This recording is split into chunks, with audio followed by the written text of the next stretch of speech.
The lavender-scented mist hung in the air, a clean, sterile veil over the vast living room of the penthouse. Aaliyah shifted her weight, a sharp ache blooming in her lower back as she reached to polish the streakless glass overlooking the Seoul skyline. At 8 months pregnant, every movement was a negotiation with her own body. A body she had tried so hard to keep invisible for nearly a year. The cleaning agency had called this a high-priority emergency, a vacant unit needing a final shine before the owner returned from a business trip.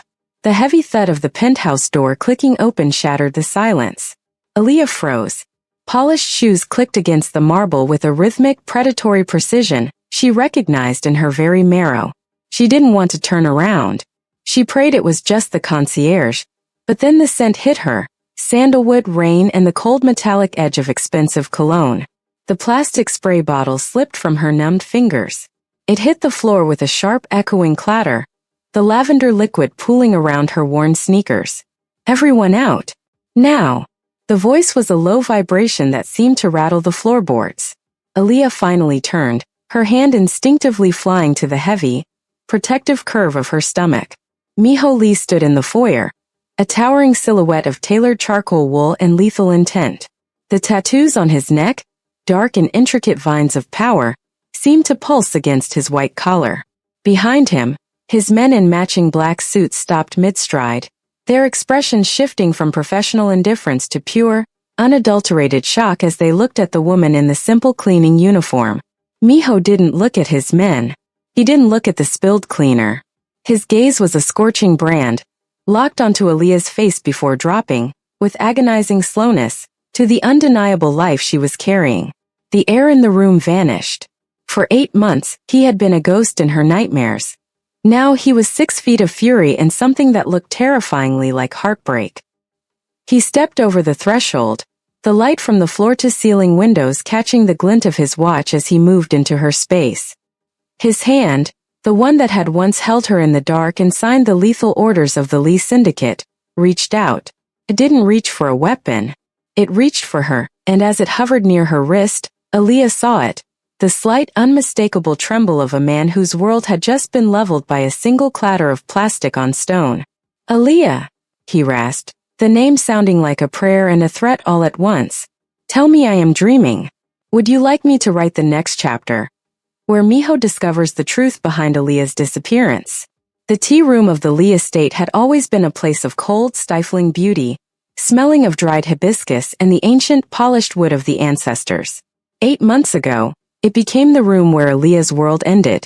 She had been sitting by the window, watching the moonlight silver the koi pond, waiting for Miho to return from a high-stakes meeting.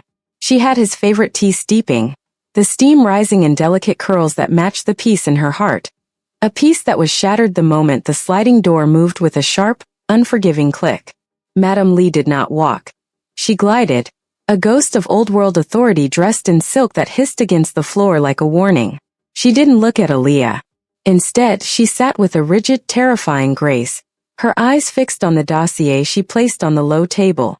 It was thick, filled with surveillance photos of Miho, not in his boardroom, but with Aaliyah in their private moments. My son is a king in a world of wolves, Madame Lee began, her voice as thin and sharp as a razor. And you are the wound that makes him bleed. Aaliyah had tried to speak, to defend the love that Miho called his only truth, but the older woman raised a single pale hand. The silence that followed was heavy with a threat Aaliyah could feel in her bones. Madame Lee opened the dossier to a photo of a rival cartel's inner circle. They were looking at a screen, the same surveillance footage of Miho and Aaliyah. The elders have already cast their votes, Aaliyah. They see his hidden wife as a liability. They believe he is soft because he spends his nights protecting you instead of expanding the borders of the syndicate. Tonight, 3 rival families moved their men into the Gangnam district. They aren't going for the docks or the warehouses. They are waiting for him to step into his car to come home to you. The air in the room grew cold as Madame Lee leaned forward, her eyes as vacant and lethal as the barrels of the guns her son's men carried. If you stay, he will fight for you. He will burn his empire to the ground to keep you, and in the fire, he will be executed. Your love is his death warrant. But if you sign these papers, if you vanish tonight, I will call off the elders. I will ensure the rivals see him as the cold, untouchable leader he was born to be. I will save his life by killing his heart. Aaliyah looked at the wedding ring on her finger, the gold reflecting the dim light of the room. She thought of Miho's laugh, the way he tucked her hair behind her ear when the world felt too loud, and the secret life they were building. She didn't know then that she was already carrying his heir. She only knew that she couldn't let him die for a girl from a world he didn't belong to. He will look for me, Aaliyah whispered, her heart fracturing in real time. Let him look, Madame Lee replied, sliding a fountain pen across the table. By the time he finds the trail cold, he will be too powerful for anyone to touch. You are a mistake, Aaliyah. An American dream that has no place in a Korean dynasty. Sign and he lives. Stay, and I will be choosing his casket by morning. That night, Aaliyah didn't pack her books or her clothes. She only took the small bag she had arrived with and left her ring on the kitchen counter, next to the cold, forgotten tea. She walked out of the estate and into the rain, disappearing into the shadows of Seoul, leaving behind the only man she had ever loved to ensure he would live to be hated by the rest of the world. She had chosen his life over their happiness, never knowing that her disappearance would turn the Ice King into something far more dangerous than his mother had ever imagined. Would you like me to write the next chapter? Covering the heartbreaking night Aaliyah spent in a cheap motel discovering she was pregnant? The rain that night was a cold, relentless sheet that blurred the neon lights of the city into bleeding smears of red and blue. Aaliyah stood in the center of the kitchen, her heart thumping against her ribs like a trapped bird. The dossier Madame Lee had left sat on the mahogany table, a silent witness to the choice she had just made. She looked down at the gold band on her finger, a simple, elegant circle that carried the weight of every promise Miho had ever whispered into her hair. With hands that shook uncontrollably, she slid it off. It felt like tearing off a piece of her own soul. She placed the ring in a small ceramic bowl of sugar on the counter, a place where he would find it first thing in the morning when he reached for his coffee. It was a cruel, quiet goodbye. She didn't write a note. No words could explain why she was abandoning the only man who had ever truly seen her. She only took her passport, a handful of cash she had saved, and a single sweater that still smelled faintly of his cologne. As she slipped out the service entrance, the chill of the night air hit her lungs, and for a moment she almost turned back. She could almost hear his voice, the low, steady timbre that anchored her. But then she remembered Madame Lee's eyes, the conviction that her love was a target painted on his back. She stepped into the downpour, her silhouette swallowed by the shadows of the estate's high walls. Less than an hour later, the tires of Miho's car screeched against the wet pavement of the driveway. He was home early, driven by a restless unease he couldn't name. He burst through the front door, his coat damp, his eyes already searching for her. "Aaliyah," he called out, his voice echoing through the vaulted halls. Silence was his only answer. He found the ring in the sugar bowl 10 minutes later.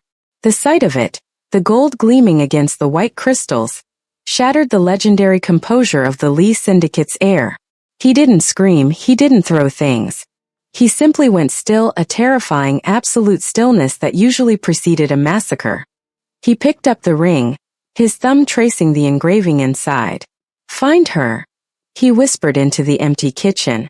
By the time his men arrived, Miho was already at the monitors, his eyes manic as he watched the security footage. He saw her walk into the rain, saw the way her shoulders were hunched, and saw her disappear past the gate. He didn't care about the rivals moving into Gangnam. He didn't care about the board members waiting for his report.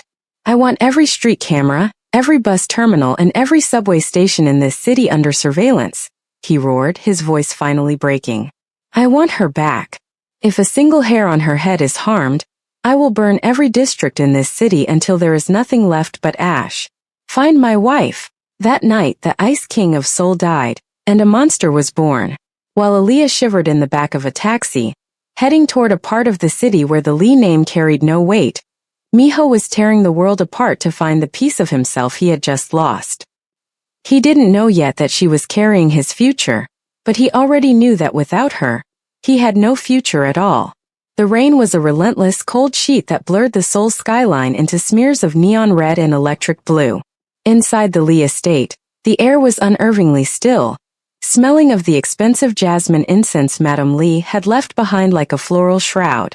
Aaliyah stood in the center of the kitchen, her heart thumping against her ribs like a trapped bird. The mahogany counter felt ice-cold beneath her palms. She looked down at the gold band on her finger. The only thing in this house that felt real, a simple elegant circle that carried the weight of every whispered promise Miho had ever made in the dark. Her hands shook as she gripped the metal. It felt like trying to peel off a piece of her own soul. With a sharp hitching breath she slid the ring off. The weight of its absence was immediate, a heavy phantom void that made her arm feel leaden. She looked at the small ceramic bowl of sugar near the espresso machine, the place where he would find it first thing in the morning when he reached for his coffee, before the world demanded he be the Ice King. She tucked the ring deep into the white crystals, burying the evidence of their love, as if it were a secret that could no longer exist in the light of day. She didn't write a note. No words could explain that she was abandoning him to save him. She took only her passport, a handful of cash, and a single sweater that still held the faint, woody scent of his cologne. As she slipped out the service entrance, the midnight air hit her lungs like a physical blow. She didn't look back at the high stone walls or the security cameras she knew were watching. She stepped into the downpour, her silhouette swallowed by the shadows of the street, a ghost leaving behind a king. Less than an hour later, the tires of a black Mercedes screeched against the wet pavement of the driveway. Miho Lee was home early, driven by a gnawing restlessness that had made him cut a board meeting short. He burst through the front door, his coat damp, his eyes already searching the dimly lit halls for the woman who made the blood in his veins feel warm. "Aaliyah," he called, his voice low and expectant, the tone he only used when they were alone. The silence that answered him was absolute. He walked into the kitchen, his senses on high alert. He noticed the lack of tea on the stove, the absence of her humming. His gaze drifted to the counter. He saw the sugar bowl moved an inch from its usual spot. He didn't know why his breath caught, but he reached out, his fingers digging into the sugar until they hit the cold, hard gold. The sight of the ring, his ring, lying in the white granules shattered the legendary composure of the Lee Syndicate's air. He didn't scream. He didn't break the expensive porcelain. He simply went still. A terrifying frozen stillness that usually preceded a massacre. He gripped the ring so hard the gold bit into his palm. "Find her," he whispered, the command barely more than a rasp. Within minutes, the house was swarming with men in black suits. The peaceful sanctuary was gone, replaced by the clinical efficiency of an underworld operation. Miho stood at the security monitors in the study, his eyes manic as he rewound the footage. He watched her walk into the rain, watched the way her shoulders were hunched, and saw the exact moment she vanished past the gate. "I want every street camera in Gangnam. I want every bus terminal, every subway station, and every highway toll monitored," he roared, his voice finally breaking with a raw feral grief. "I don't care about the rivals. I don't care about the board. If a single hair on her head is harmed by this city, I will burn every district until there is nothing left but ash. Find my wife." That night, the man Aaliyah loved, the one who made her coffee and listened to her dreams, disappeared. In his place was a monster with a crown of thorns and a heart of ice. While Aaliyah shivered in the back of a taxi, heading toward a part of the city where the Lee name was only a whisper of fear, Miho Lee was tearing the world apart to find the piece of himself she had taken with her. He didn't know yet that she was carrying his future, but he already knew that without her, he had no reason to stay the man she had loved. The silence of the city was never truly silent. It was a low humming roar of traffic and distant sirens that served as the backdrop for Aaliyah's new, invisible life. She had traded the marble halls of the Lee estate for a room in a decaying building in a corner of the city where the sun rarely reached the pavement. The walls were so thin she could hear her neighbor's television and the rhythmic drip of a leaky pipe in the communal hallway, a stark rhythmic reminder of everything she had lost. The first month had been a blur of terror and nausea. She had spent her first nights in a windowless motel, clutching her stomach and jumping at every heavy footstep in the corridor. It was there, under the flickering hum of a yellowed fluorescent light, that the plastic stick had confirmed what her body already knew. She was pregnant. She had sat on the edge of a stained mattress, the cheap heater rattling in the corner, and wept until her throat was raw. She was carrying the heir to the lease syndicate in a room that cost $40 a night, and the man who should have been holding her hand was likely tearing the world apart to find her, or worse, forgetting her to satisfy his mother's demands. Survival became a mechanical process. She found the apartment.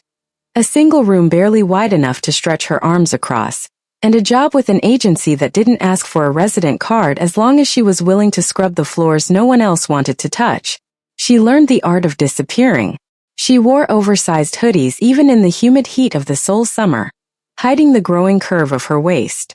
She kept her head down, her eyes fixed on the pavement, walking miles to avoid the subway cameras Miho surely monitored. By the 5th month, the physical toll began to set in. Her feet, once accustomed to designer heels, now throbbed and swelled inside cheap sneakers bought from a street market.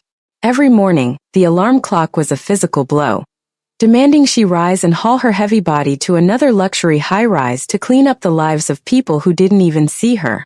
She became an expert in the service entrance life, a ghost moving through service elevators and back hallways, smelling of bleach and industrial lavender. Some nights when the baby kicked so hard it took her breath away, she would lie on her narrow cot and whisper into the dark. "He's a dangerous man, little one," she would murmur, her hand resting on the tight skin of her belly. "But he would have loved you. He would have given you the moon if you'd asked for it." She lived on convenience store kimbap and instant ramen, saving everyone for the day the baby would arrive, terrified of the moment she would have to step into a hospital and risk a paper trail that would lead Madame Lee straight to her door. The silence grew heavier as the 8th month approached. Her back was a constant, searing ache, and her breath came short as the baby took up more space. She felt like a glass ornament held together by Scotch tape, ready to shatter at the slightest touch. She had spent 240 days without hearing his voice, without the scent of his cologne, and without the feeling of his hand protecting her. She had convinced herself that her invisibility was her only safety, a shield that kept Miho alive and her baby hidden. But as she stood in the dark of her tiny room, looking at the assignment for the following morning, a high-priority cleaning job at a penthouse in Hanamdong, she didn't feel safe. She felt a strange, cold shiver of fate. She didn't know the owner's name, only that the pay was triple her usual rate. She closed her eyes, exhausted and desperate, unaware that the 8 months of silence were about to end with a single shattering clatter of a spray bottle on a marble floor. Miho didn't let her walk to the study. Despite her soft protests, he gathered her into his arms, his movements a blend of terrifying strength and a tenderness that made her heart ache. He settled her into the oversized leather chair behind his mahogany desk, the seat of his power, and knelt before her. He didn't care about the spilled cleaner on his suit or the chaos in the hallway. His world had narrowed down to the woman in front of him and the air she breathed. "Show me," he commanded, his voice a low, vibrating hum. "The papers she gave you. The photos. Everything." Aaliyah reached into the pocket of her cleaning apron and pulled out a worn, yellowed envelope she had carried like a curse for 8 months. Her hands trembled as she handed it to him. Miho took it with a reverence that bordered on fear. He pulled out the documents, the finalized divorce decree, the abandonment papers, and the high-resolution surveillance photos of himself at a charity gala, looking intimate with the daughter of a rival syndicate. As his eyes scanned the legal jargon, his face transformed into a mask of pure, cold marble. He stood up, his height blocking out the light of the sunset. He moved to his computer, his fingers flying across the keys with a lethal efficiency. He bypassed 3 layers of syndicate encryption to reach the family's private legal archives. "Look at this, Aaliyah," he said, his voice dropping to a pitch that signaled a coming storm. He turned the monitor toward her. On the screen was the original file for the divorce petition. He zoomed in on the signature line.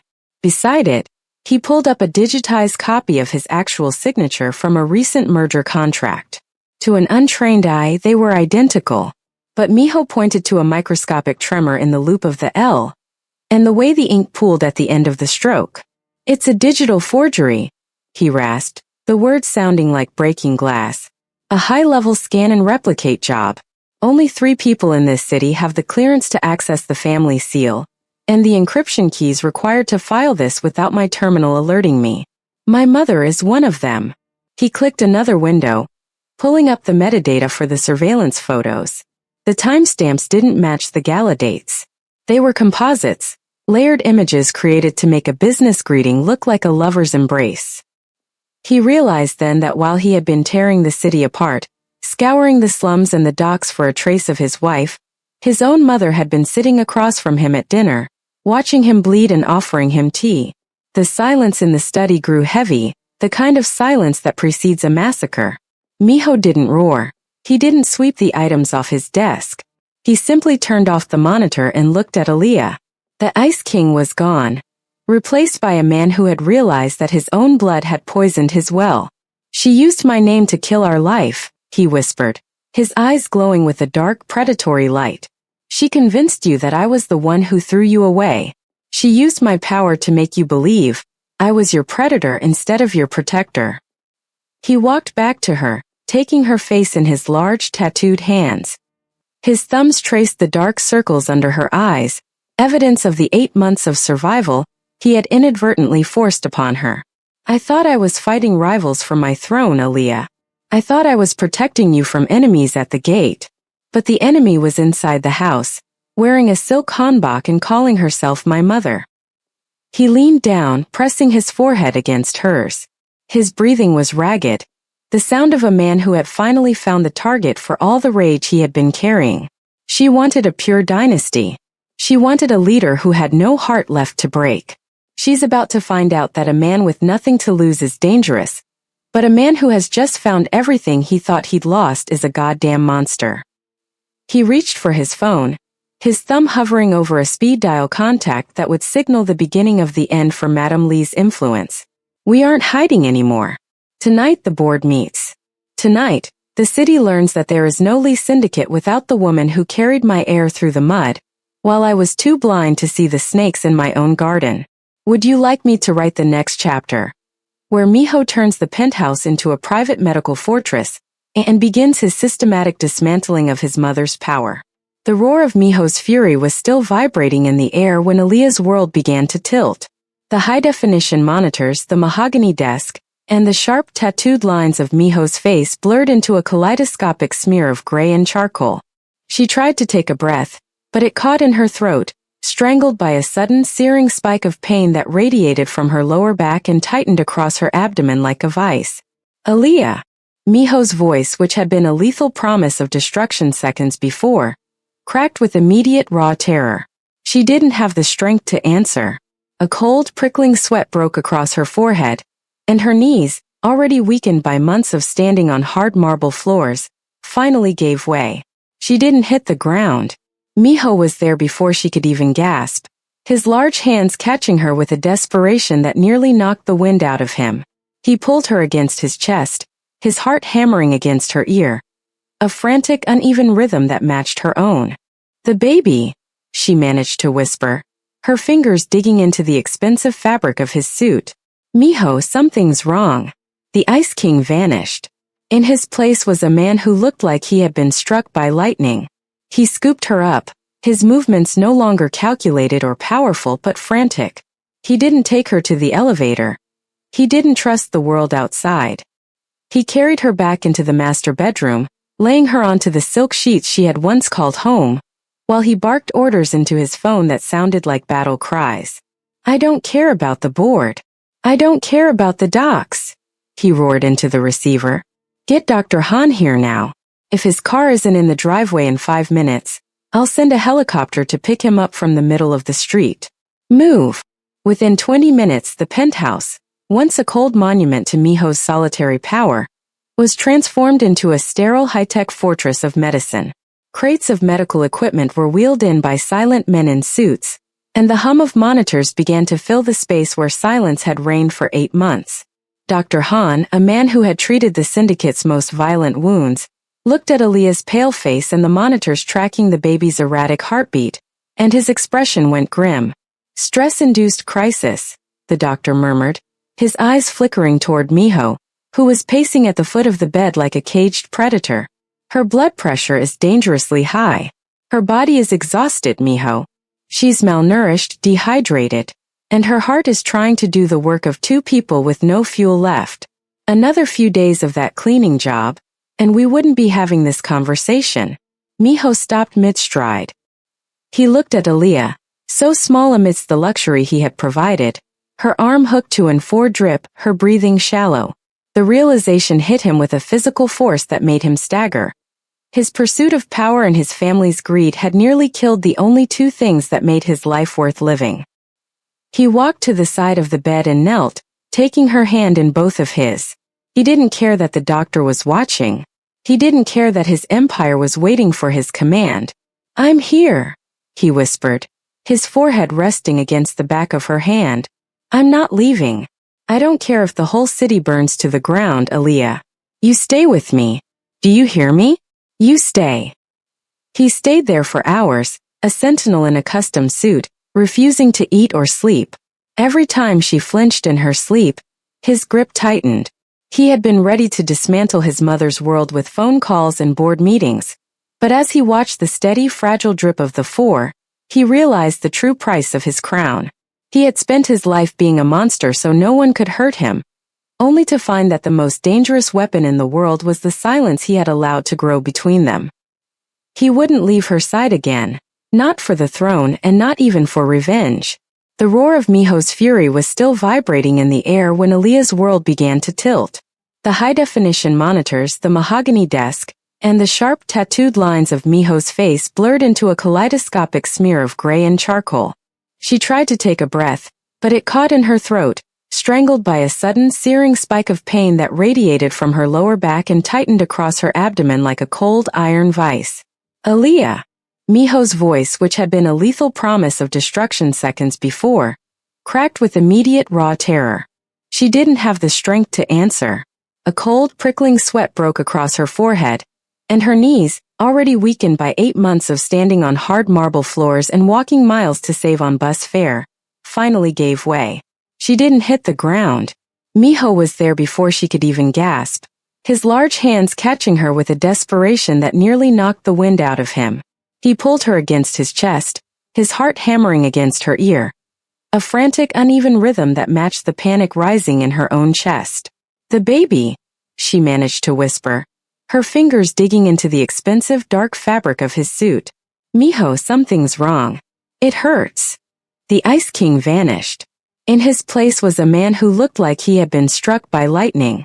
He scooped her up, his movements no longer calculated or powerful, but frantic and trembling. He didn't take her to the elevator. He didn't trust the world outside or the time it would take to navigate the city. He carried her back into the master bedroom, laying her onto the silk sheets she had once called home, while he barked orders into his phone that sounded like battle cries. "I don't care about the board.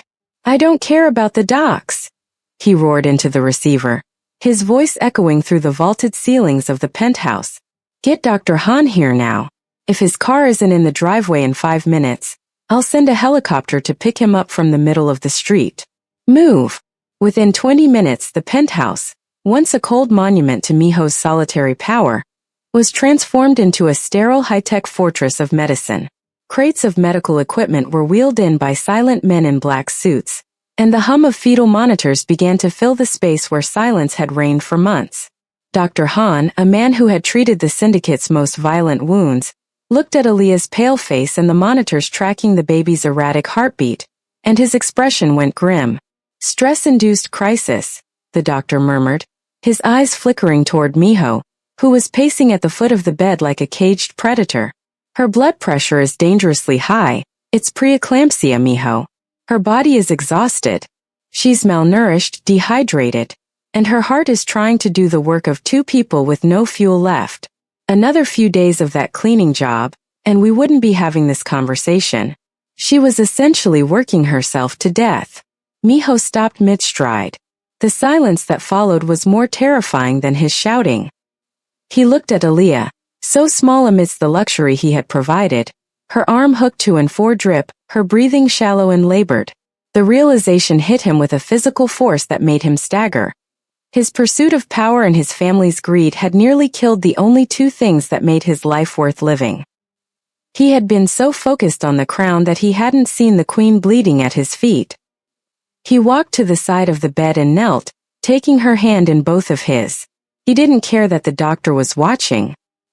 He didn't care that his men were standing guard at the door, witnessing their boss's absolute undoing.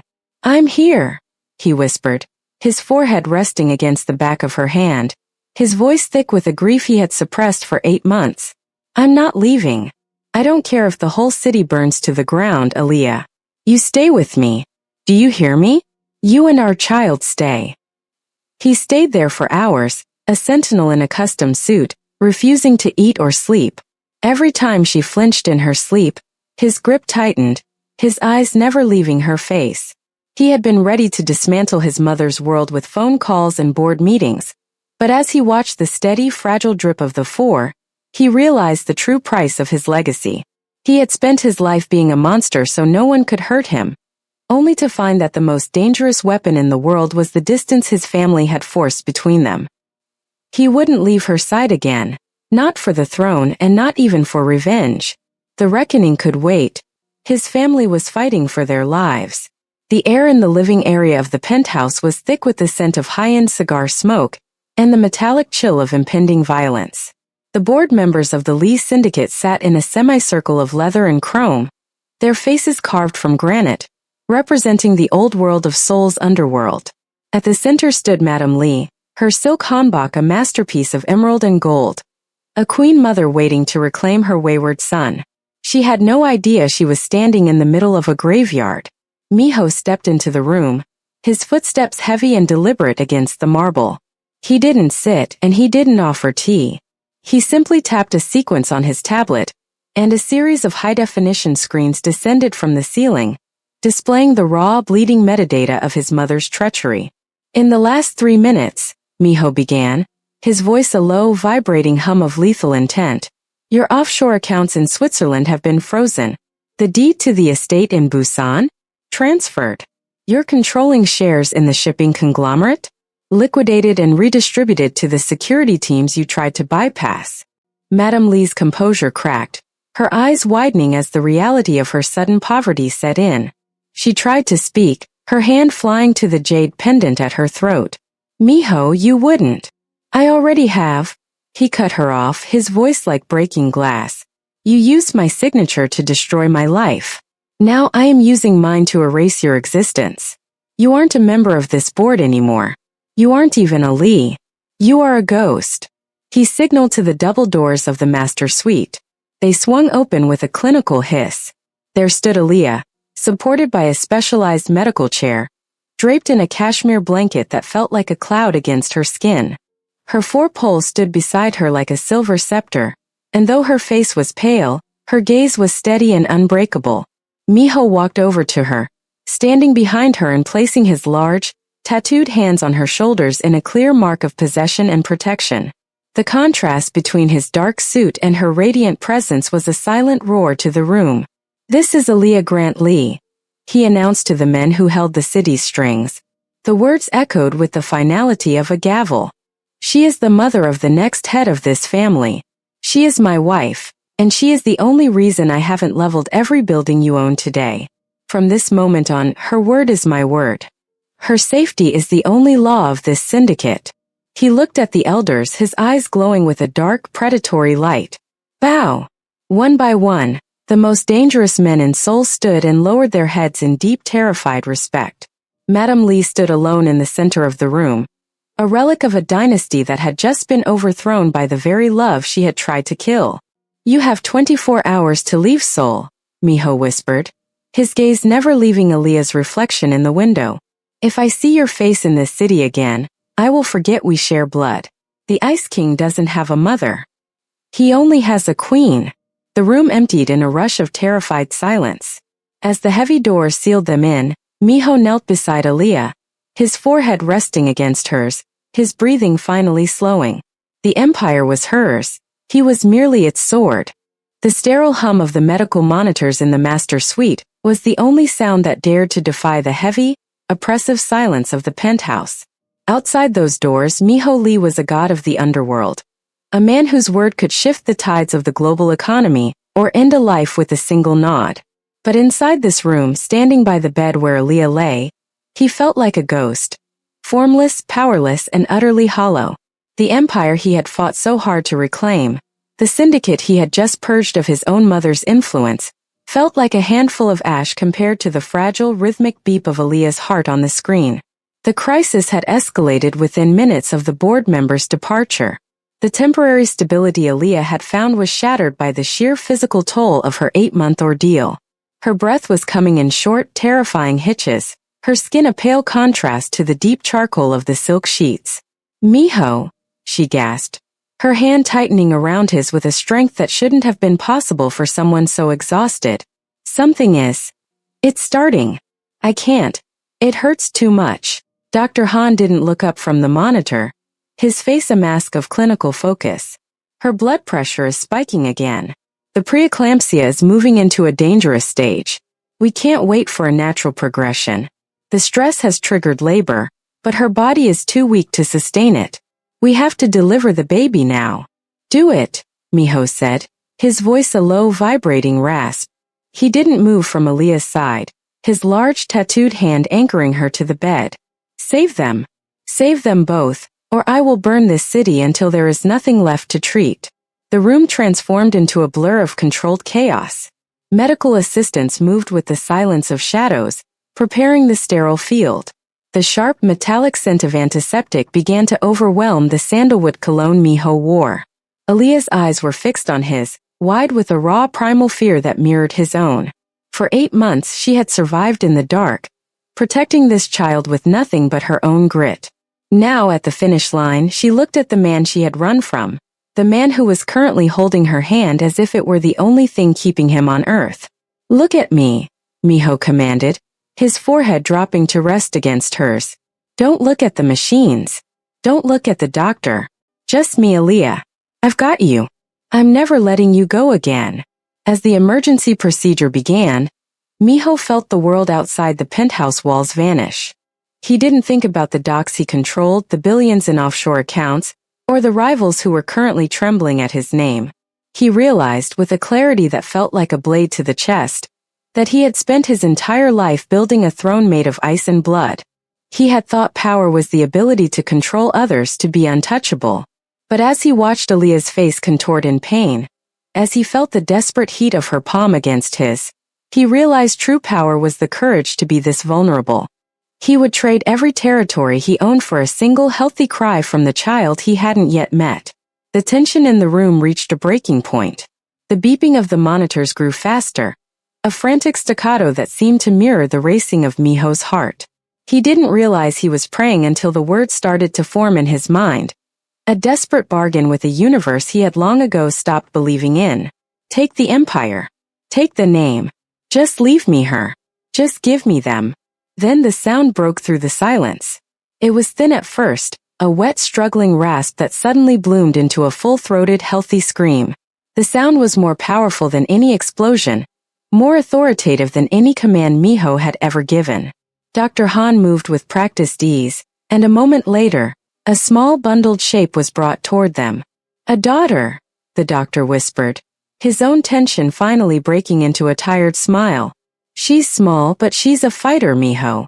The nurse placed the baby on Aaliyah's chest, and for a heartbeat time stopped. The frantic beeping slowed. The pain in Aaliyah's expression dissolved into a look of such pure, radiant wonder that Miho felt his knees finally buckle. He knelt by the bed, his eyes blurring as he looked at the tiny, perfect life they had created. A child of mixed heritage, a bridge between two worlds that had tried so hard to keep them apart. The baby's tiny hand moved, her fingers instinctively searching until they closed around Miho's thumb. The grip was small, but to Miho it felt like the weight of the entire world. He started to cry, the dangerous man, the monster of the soul underworld, weeping openly over the newborn daughter who had just made his entire empire look like a toy. "She looks like you," Miho whispered, his voice thick with emotion as he looked from his daughter to Aaliyah. Aaliyah reached out, her fingers brushing the ink on his hand, the marks of the man she had feared and loved in equal measure. "She has your attitude," she breathed, a weak but genuine smile touching her lips. "She's already demanding the room." Miho leaned over and kissed Aaliyah's forehead, then leaned down to press a soft kiss to his daughter's crown. In that moment, the Lee syndicate didn't exist. The mother who had betrayed him didn't exist. There was only this bed, this light, and this family. He had spent his life being a king of shadows, but as he looked at his wife and child, he realized he had finally stepped into the light. His empire was nothing. This was his everything. The grand hall of the Lee estate was transformed into a sanctuary of light and silk, scented with the fragrance of white lilies and the rich, earthy smoke of traditional incense. 2 months after the frantic night in the penthouse, the air of Seoul was cool, but inside the estate, it was thick with the warmth of a new beginning. Aaliyah stood before the mirror, her fingers tracing the intricate gold embroidery of the crimson hanbok that signified her status as the heart of the Lee family. Miho entered the room, shedding the sharp, modern silhouette of his Mafia suits for a traditional dress that made his syndicate tattoos look like the markings of an ancient king. He stopped at the doorway, his intense gaze softening into something that looked remarkably like a prayer as he looked at the woman who had survived the shadows to claim the throne beside him. The ceremony was a traditional piebeek, but it was small and intimate, attended only by those who had chosen to stand with Miho when his own mother had turned to ice. Madame Lee was long gone, her influence erased as completely as a footprint in the tide, and in her place sat a new family, a new choice. At the center of the room was Hyun Grace, their daughter, sleeping peacefully in a tiny hanbok of her own, a perfect blend of both their worlds and the living proof of their victory. As Miho and Aaliyah shared the traditional wedding cup, they weren't just honoring the past. They were forging a future that would no longer be dictated by bloodlines or old-world prejudices. When the time came for the vows, Miho spoke in both Korean and English, his voice resonating with a depth that reached every corner of the hall. 2 years ago I thought power was about control, he said, looking only at Aaliyah. But today, I know it is about the courage to be vulnerable with you. He promised to honor and protect her until his last breath, declaring that she and Hyun Grace were his past, his present, and his entire future. Aaliyah, her eyes brimming with tears of joy rather than the fear she had carried for 8 months, replied that she had finally found her home in him. She vowed to build a world where their daughter would never have to hide who she was, choosing this life and the next beside the man who had burned his kingdom down to keep her safe. The celebration culminated on the rooftop of their penthouse, the city of Seoul glittering beneath them like a carpet of fallen stars. As the dangerous world below continued its frantic pace, Aaliyah rested her head on Miho's chest, watching their daughter sleep peacefully in her bassinet. The balance was finally found. A peaceful world above, built on the ashes of the lies that had tried to destroy them. Their story had been forged in the dangerous underworld of crime families, but it had proven that even the darkest chapters could lead to the most beautiful endings.